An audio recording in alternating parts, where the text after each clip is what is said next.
Hello students, कैसे हैं आप सब। Welcome to 2023। आज का मेरा वीडियो है मेरे क्लास 9 स्टूडेंट्स के लिए and the chapter is surface area and volume of solids. तो जिसको इस कॉन्सेप्ट में मजा आता है वो जल्दी से अपनी कॉपी और पेन खोल के रेडी हो जाइए, और जिनको मजा नहीं आता है उनके लिए तो और भी अच्छी बात है, क्योंकि अब आपको ये टॉपिक लगेगा सुपर से भी ज्यादा इंटरेस्टिंग। तो लेट्स चेक आउट। तो स्टूडेंट्स, अब तक आपने पढ़ा होगा रेक्टेंगल्स, स्क्वायर्स, सर्कल्स, ट्रायंगल्स, इन सारी शेप्स के बारे में जो कि 2D शेप्स होते हैं। करेक्ट? मतलब कि अगर मैं एक रेक्टेंगल बनाती हूं तो मैं इसको एक पेपर पे बना सकती हूँ। क्या इसकी कोई थिकनेस होती है, विड्थ होती है? The answer is no. Similarly एक स्क्वायर की अगर बात करें, या एक सर्कल की बात करें, या फिर एक ट्रायंगल की बात करें, ओके, इसके पेरीमीटर या circumference as in the case of circle या एरिया वगैरह आप अब तक सब कुछ पढ़ चुके हैं। नाउ अब आपको अपनी नॉलेज को थोड़ा सा और अनदर लेवल लेके जाना है। तो जो फर्स्ट शेप जिसके बारे में आज मैं आपको बताऊंगी, दैट इज अ क्यूबॉइड। आप जो बॉक्सेस देखते हैं ना, जो आप अमेजोन से पैकेट्स मंगवाते हो ना अपने, अगर वो कार्टन टाइप के कोई बॉक्स में आता है तो वो जनरली एक क्यूबॉइड ही होता है। आई वोंट से कि इट्स अ क्यूब, जनरली वो क्यूबॉइड शेप के ही होते हैं। तो क्यूबॉइड कैसा दिखता है? क्यूबॉइड के लिए आप ऐसा सोचिए कि अगर आपके पास एक रेक्टेंगल है, this is a rectangle, okay. Obviously इसका कुछ लेंथ है और इसका एक ब्रेड्थ है, ओके। अब रेक्टेंगल का एरिया कैसे निकालते हैं? Length into breadth. तो मुझे अगर एक क्यूबॉइड बनाना है तो बेसिकली मुझे 6 रेक्टेंगल्स चाहिए, और मुझे रेक्टेंगल्स चाहिए 3 sets, okay, of equal sizes. For example ये मेरा एक रेक्टेंगल है, मुझे एक रेक्टेंगल और चाहिए ऐसा। इससे बन जाएगा मेरा top and bottom faces, okay, because cuboid कुछ ऐसा दिखता है।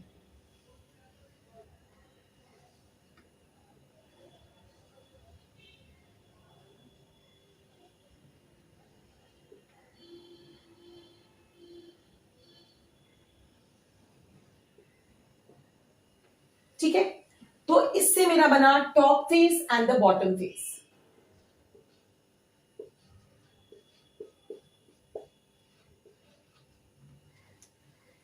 नाउ दोनों साइड फेसेस, अगर आप दोनों साइड फेसेस को देखो तो ये भी 2 रेक्टेंगल के पीसेस से ही बने हैं, और जिनको हम अज्यूम कर सकते हैं कि अगर आप 2 खड़े रेक्टेंगल्स को सोच लो, 2 रेक्टेंगल्स विच आर स्टैंडिंग, तो उनका ब्रेड्थ कितना है? ऑब्वियसली बी है, उनकी ब्रेड्थ बी है, उनका हाइट कितना है? H, okay. तो ये जो मेरा है, ये दोनों मेरा साइड फेसेस हैं। अब अगर हम फ्रंट और बैक की बात करें, तो फ्रंट और बैक में अगर आप देखो तो ये मेरा फ्रंट है, फ्रंट में मेरा लेंथ आएगा एल और मेरा हाइट एच, करेक्ट। तो बेसिकली एक क्यूबॉइड बनाने के लिए I need 6 rectangles, 2 rectangles of equal size, okay, top and bottom, 2 rectangles again of equal size which will form the sides, 2 rectangles again of the equal size which will form the front and the back faces of the cuboid। और इस तरह से जब हम इसको join करते हैं तो हमारा बनकर आता है एक क्यूबॉइड, ओके। अब इसका सरफेस एरिया वगैरह कैसे निकाला जाए?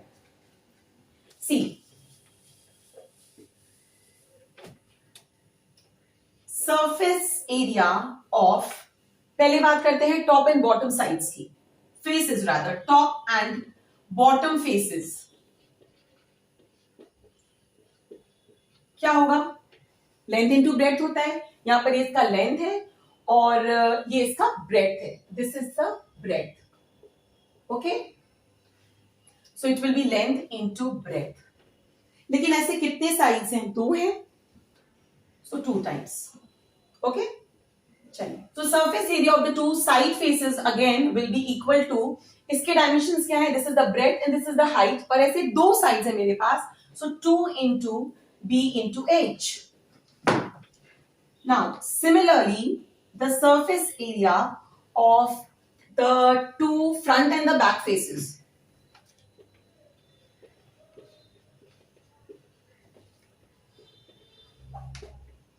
ये क्या होगा?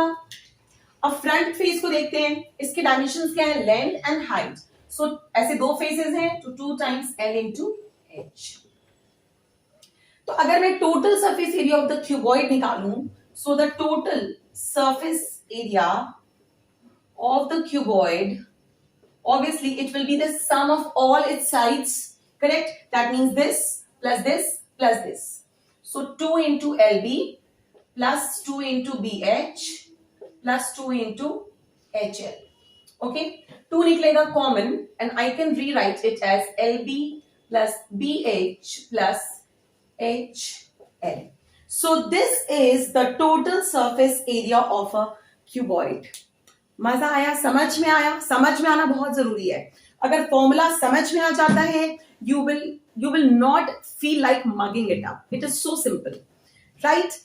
अब तो क्यूबॉइड का टोटल सरफेस एरिया बिल्कुल क्लियर है। अब पढ़ते हैं total surface area of a cube, which is even more easier, because cube क्या है? अगेन, अगर मैं 6 स्क्वायर्स को सोचूं, अगर मैंने ऐसे 6 स्क्वायर्स जोड़ दिए तो मुझे मिलेगा मेरा cube.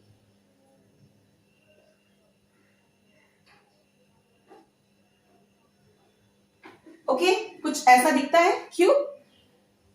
Now since a square has all its 4 sides equal, so let each side of a square be A units. मतलब कि वो सेंटीमीटर भी हो सकता है, वो मीटर भी हो सकता है, मिलीमीटर भी हो सकता है। And now since we are studying a cube, तो मैं यहां पर स्क्वायर हटाकर लिख देती हूं क्यूब, बिकॉज क्यूब भी अगेन मेरे स्क्वायर से मिलजुल के ही बना है। So let E equal side of a cube be A units. तो अब आप मुझे बताओ what is the surface area of a square, क्योंकि जब मुझे एक पूरे क्यूब का सरफेस एरिया निकालना है तो मुझे उसके हर एक फेस का सरफेस एरिया निकालना है। तो फ्रंट फेस अगर हम देखें तो फ्रंट फेस का surface area will be equal to the area of this square, which is equal to a square, क्योंकि ये भी a है, this is also a, this is also a, and this is also a, correct? So the front face of the surface area of the front face will be equal to a square. और ऐसे मेरे पास कितने faces हैं? 6 हैं, और वो सारे के सारे इक्वल हैं। That means the total surface area of a cube can be summed up as a square plus a square plus a square 6 बार, या हम इसको लिख दें 6 into a square, which is equal to 6a square units। ये मैंने cuboid के फॉर्मूले में नहीं लिखा था, बट चूंकि हम एरिया निकाल रहे हैं तो उसका answer always be in a square unit form, square metre, square centimetres, square millimetres, depending upon कि आपका लेंथ, ब्रेथ, हाइट या साइड किस यूनिट में दिया हुआ है। क्लियर हो गया? बिल्कुल, बहुत सिंपल टू अंडरस्टैंड है। अब कुछ एक्सरसाइज से क्वेश्चन सॉल्व करते हैं, तभी तो कॉन्फिडेंस आएगा, तभी तो समझ में आएगा कि हमें कितनी कितनी बातें समझ में आई हैं। ओके, तो moving on to the first exercise from cubes and cuboids. This is exercise 13.1 है students. So open your books to that page. Question number 1 I'm going to solve for you. Okay, तो एक्सरसाइज 13.1 का पहला question है, a plastic box 1.5 metre long, 1.25 metre wide and 65 centimetre deep is to be made. It is opened at the top. Ignoring the thickness of the plastic sheet, determine the area of the sheet required for making the box. अब एक plastic का box बनाना है और एक plastic की sheet से बनाना है basically. So I have the dimensions for the box. The box needs to be 1.5 meter long. So what is the length of the box? It is 1.5 meters. Okay. What is the breadth?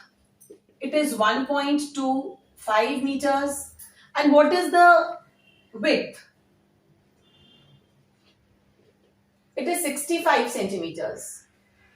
So I have to convert it into a common unit. So this becomes 0.65 meters. तो ये काम तो हो गया. अब आप सोचोगे कि यहाँ पे कोई हाइट नाम की चीज नहीं है, तो हम एक प्लास्टिक बॉक्स बनाते हैं यहाँ पर. Okay, Let's make a small box. It has to be a cuboidal shape because तीन अलग अलग dimensions दी हैं. Okay, 5 meter. Okay, look at its breadth. It is 1.25 meter. और ये कितना डीप है, कितना गहरा है ये बॉक्स. करेक्ट. तो यही हो गया मेरा एज. समझ में आया? This is the height. इसने डायरेक्टली आपको नहीं बताया कि हाइट क्या है बॉक्स का. अब आप हाइट बोलो या बोलो कि वो कितना गहरा है, एक तरह से वो सेम हो गया ना. So this is 0.65 metre. Correct. I have all the 3 dimensions with me.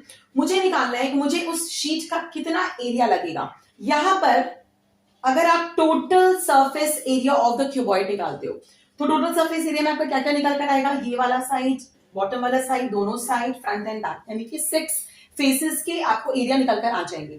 From the total surface area अगर मैं टॉप को माइनस कर दूं तो मुझे निकल कर आ जाएगा अ प्लास्टिक बॉक्स का surface area. Why? Because it is said that it is opened eight the top. अगर ये सेंटेंस लिखा नहीं होता इसका मतलब है कि ये अज्यूमिंगली कि it would be a closed box, मुझे टोटल सरफेस एरिया ही निकालना. Okay, so I know that the formula for total surface area of a cuboid is 2 into LB plus BH plus HL. इसमें सारी value substitute कर देंगे. L is 1.5 into breadth is 1.25 plus breadth is again 1.25 into H is 0.65 plus H is 0.65 and L is again 1.5. जब इसको हम पूरा solve करेंगे करके देखा जाए तभी तो मजा आएगा. सो 1.5 into 1.25. सब लोग कर रहे हैं मेरे साथ साथ.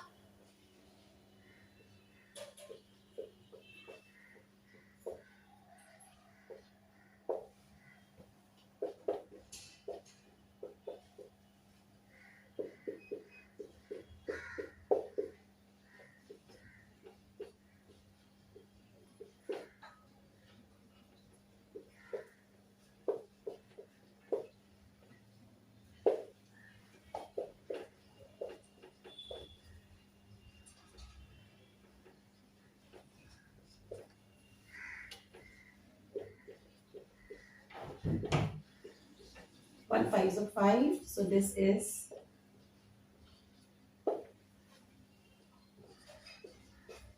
now adding all these 3, 8, 1, 2, 5, and this is 0.975.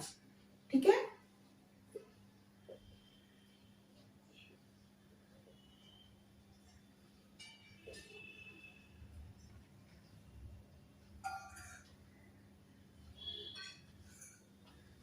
So 3.6625 multiplied by 2 again.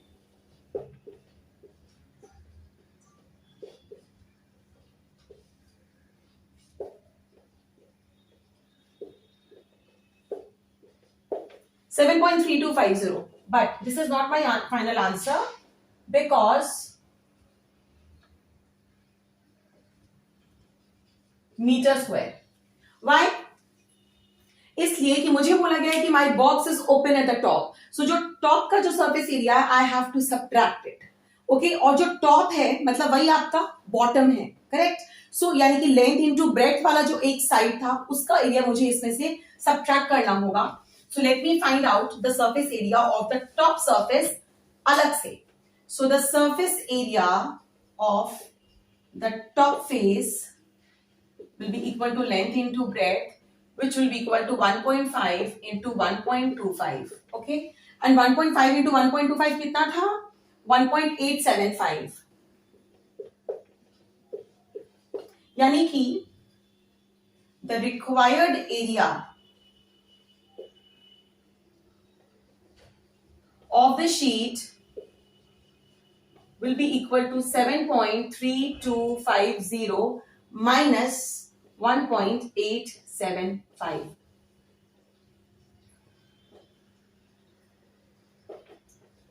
5.45 meter square. Is everything clear to you? समझ में आया? मुझे एक बॉक्स बनाना है कितना शीट लगेगा, I have to find that. तो बॉक्स का शेप पता है, it's a cuboidal shape, I know its dimensions, तो मैंने उसका पूरा टोटल सरफेस एरिया निकाला, बट द बॉक्स का रिक्वायरमेंट ऐसा है कि मुझे उसका टॉप फेस नहीं चाहिए, so from the total surface area I have to exclude just the top surface area. उसके लिए आपके पास कोई अलग से फॉर्मूला नहीं है। Okay, so every question can not be solve कि आपने बस फॉर्मूले में वैल्यू सब्स्टिट्यूट किया and you get the answer, नहीं हो पाएगा। सो टॉप सरफेस का एरिया निकाला और उसको इसमें से सब्ट्रैक्ट किया and we get the desired answer. Is right. So second part कहता है find the cost of the sheet for it if a sheet measuring 1 metre square cost 20 rupees. अब ये तो बहुत ही सिंपल है, because cost of 1 metre square is equal to 20 rupees. लेकिन हमको 1 मीटर स्क्वायर लगने वाला है क्या? नहीं, हमको लगने वाला है 5.45 metre square. Therefore cost of 5.45 meter square will be equal to how many rupees? 5.45 multiplied by 20. Solve कर लीजिए।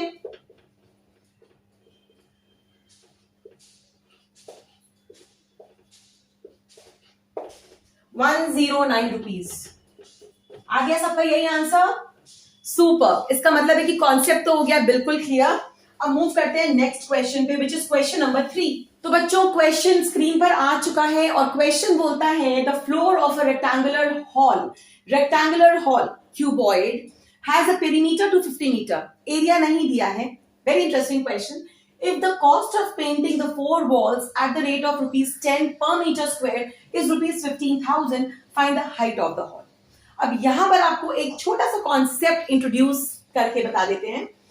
जब मैं बोलती हूं कि एक क्यूबॉइड है और उसके 6 फेसेस होते हैं, तो जब मुझे उसका टोटल सरफेस एरिया निकालना है तो हमें पता है formula 2 into LB plus BH plus HL।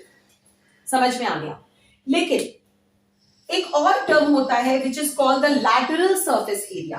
तो लैटरल सरफेस एरिया क्या होता है? So lateral surface area means the surface area excluding the top and the bottom faces. मतलब मुझे केवल 4 दीवारी का एरिया निकालना है, ठीक है, आप कुछ वैसे समझ लो। या अगर मुझे कुछ ऐसा, मेरी कुछ ऐसी रिक्वायरमेंट है जहां पर मुझे टॉप और बॉटम नहीं चाहिए, so we will not go with the formula total surface area, तब हम ऑप्ट करेंगे लैटरल सरफेस एरिया। ओके, तो इसका फॉर्मूला क्या होता है? सिंपल है, वो जो फॉर्मूला हमने पढ़ा था ना 2 into LB plus BH plus HL, उसमें से मैंने टॉप और बॉटम को हटा दिया, यानी L into B वाला 2 फेसेस, यानी 2 times LB को मैंने हटा दिया। मेरे पास क्या बचा? मेरे पास बचा basically 2LB plus 2BH plus 2HL। याद है, ये मैंने लिखा था बोर्ड पर, दोनों टॉप बॉटम, दोनों साइड एंड दोनों फ्रंट एंड बैक। इसमें से मैंने माइनस कर दिया ऊपर और नीचे वाले फेसेस का surface area which is L into B, और ऐसे 2 हैं तो ये गया cut. So what are we left with? We are left with 2BH plus 2HL। अब इसमें से क्या कुछ कॉमन निकलेगा? 2H कॉमन निकलेगा, सो 2H into B plus L। So this formula again becomes very important, लेकिन चूंकि समझ में आ गया है तो वेरी इजी टू मेमोराइज, याद रहेगा, टिका रहेगा दिमाग में, कहीं नहीं जाने वाला है। 2H into B plus L square units. अब यहां पर मैं आपको ये कॉन्सेप्ट क्यों इंट्रोड्यूस कर रही हूं? Look at the question. The floor of a rectangular hall has a perimeter to 15 meters if the cost of painting the 4 walls, केवल 4 दीवार को पेंट किया जा रहा है, ऊपर नीचे पेंट नहीं हो रहा है। ओके, नीचे तो वैसे भी नहीं होता है। तो मेरा फॉर्मूला क्या है? 2H into L plus B। This is lateral surface area, जिसको हम शॉर्ट में LSA भी लिख सकते हैं। अब आप देखो, तो लैटरल सरफेस एरिया, इतनी बात तो समझ में आ गई कि यहां पर हमको यूज करना है lateral surface area. So the lateral surface area which can also be written as area of the 4 walls is equal to 2H into L plus B। ये गिवन है, गिवन है, यस, डायरेक्टली नहीं given है, but देखो क्या बोल रहा है, इसको इन 4 वॉल्स को पेंट करने का रेट दिया है कि 1 मीटर स्क्वायर, अगर मुझे इन 4 दीवार को पेंट करना है, उसका 1 मीटर स्क्वायर को पेंट करने का 10 रुपया लगता है। तो लग कितना रहा है, 15,000 लग रहा है। इससे हमको निकल के आ जाएगा कि मेरी 4 वॉल्स का एरिया कितना है, करेक्ट। सो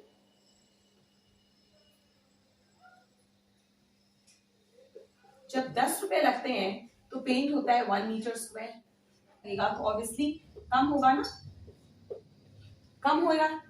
और जब 15,000 रुपए लगेगा तो ऑब्वियसली ज्यादा होगा। यूनिटरी मेथड लगा रहे हैं और कुछ नहीं कर रहे, वेरी सिंपल। तो बेसिकली एरिया कितना है 4 वॉल्स का, इट इज 1500 मीटर स्क्वायर। तो एरिया ऑफ द 4 वॉल्स तो निकल के आ गया, इट इज 1500 मीटर स्क्वायर। इसको यहां पर कर देंगे substitute, that is 1500 is equal to 2, h नहीं पता, so let the height of the hall be h, लेकिन l प्लस b भी नहीं पता। अब ये तो बड़ी मुसीबत हो गई, बट एक डेटा गिवन है जिसे हम लोगों ने अभी तक यूज नहीं किया है, the perimeter of the floor. अब ये बताओ, ये जो हॉल है, जो जैसा भी ये हॉल है, कोई ऐसा कुछ हॉल होगा, ठीक है, रेक्टेंगुलर सा होगा और डब्बे में होगा। तो इसका जो फ्लोर है, इसका पेरीमीटर कैसे निकाल सकते हैं? इसका फ्लोर एक रेक्टेंगल है, इसका फ्लोर ऑब्वियसली एक रेक्टेंगुलर हॉल है, तो सारे साइड्स ही रेक्टेंगुलर हैं, इसका फ्लोर भी एक रेक्टेंगल है। तो perimeter of a rectangle is what? The perimeter of a rectangle is 2 into l plus b होता है, ये तो पढ़ा हुआ है हमारा, 2 into l plus b। तो यहां पर कैन आई राइट कि area of the 4 walls which is equal to 1500 is equal to h into, थोड़ा सा अरेंज कर ले टर्म्स में, टर्म्स को, h into 2 into l plus b। और ये तो मुझे पता है कि this is nothing but the perimeter, correct. And perimeter तो मुझे दिया है, इट्स 250, यानी कि मैं लिख सकती हूं कि 1500 is equal to h into 250 और height is equal to 1500 divided by 250।